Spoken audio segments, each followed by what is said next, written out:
Dans Genèse 30, Rachel demande à Léa de lui donner les mandragores que son fils Rouben avait ramenés des champs. Quel usage elles en faisaient et pourquoi était si important pour les deux femmes? Oui, là, c'est une histoire assez intéressante. Ça nous plonge dans la culture de l'époque. Hein. Donc, nous avons ici Léa, deux sœurs qui sont là et qui, naturellement, se disputent le même mari. Vous connaissez, il y a toute l'histoire de cette histoire. Et puis, bon, à un moment donné, bien entendu, vous avez Léa est moins aimée que Rachel. Léa a des enfants, Rachel n'a pas d'enfants.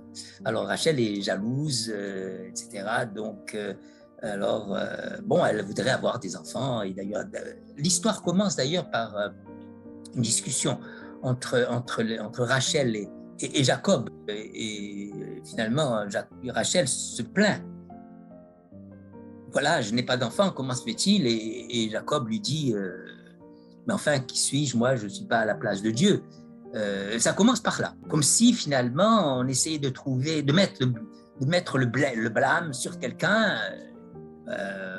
Probablement Jacob mettait le blâme sur Rachel et Rachel mettait le blâme sur Jacob, et peut-être que l'un des deux avait un problème.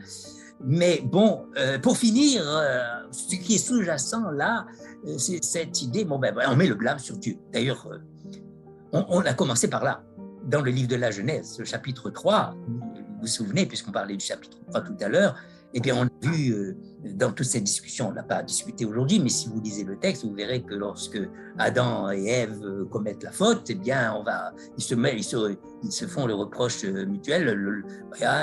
C'est la femme qui me l'a donné. La femme dit, c'est le serpent. Et puis finalement, c'est Dieu lui-même, pour finir. Alors, on essaye de trouver. Et ce qui se passe ici, c'est à peu près la même chose, c'est qu'on porte. Alors, on en vient à dire, c'est de la faute de Dieu. Alors bon, c'est un petit peu sous-entendu. Dessus vient l'histoire des mandragores. Les mandragores, il faut le savoir, dans la culture de l'époque, c'était utilisé comme un aphrodisiaque, c'est-à-dire comme quelque chose, et c'était utilisé à l'époque. Hein, donc, et d'ailleurs, le mandragore, c'est une sorte de plante qui ressemble un peu qui évoque peut-être l'organe de fertilité, par association d'idées, mais plus que ça. Et on a pensé, il y a des éléments qui suggèrent que c'était un aphrodisiaque, donc le fait de le prendre, bien ça permettait peut-être d'avoir avoir plus de désir. Alors ça c'est une idée, mais ceci dit, soit dit en passant, c'est que finalement Rachel a fait, et c'est là tout le problème finalement de toute cette histoire, finalement Rachel a fait ce que Sarah avait fait, c'est-à-dire que pour finir, comme elle n'arrivait pas à féconder, elle n'arrivait pas à être fertile, alors qu'est-ce qu'elle a fait? Elle a donné sa servante, à son mari, et grâce à ça, voilà. Et après, c'est seulement plus tard que finalement, elle a pu. Donc, elle a fait en quelque sorte le reproche qui est sous-jacent à cela, c'est elle a pris la place de Dieu, en quelque sorte. Elle a pris la place de Dieu. Voilà.